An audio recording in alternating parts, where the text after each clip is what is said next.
من الان تو کشور چینم، شهر ننجینگ. اومدم واسه نصف روز کارم تمام شد، اومدم اتاقو تخلیه کنم. تو هتل دیدم در اتاق باز نمیشه.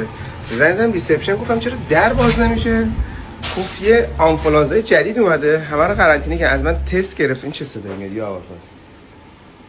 از من تست گرفتن که اگه تستم مثبت در بیاد دور ما اینجا قرنطینه. حالا اتاقو ببین. ما اومدیم شالو کلا کنیم بریم. شهر رو بستن. این ویو داره. این دیگه خیلی خطرناکه ظاهرا. میگم صدای من گرفته؟ آره صدام گرفته. 1 2 3 1 2 3 تست میشه.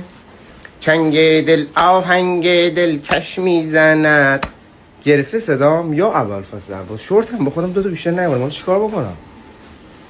اینو نگیرید، خیلی مواظب باشید، مثل اینکه میگیرید میافتید. البته اینو بگم من اینجا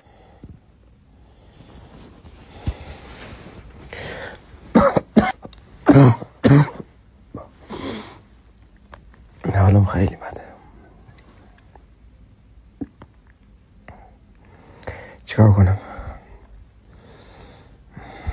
سر درد، گلو درد، کمر درد،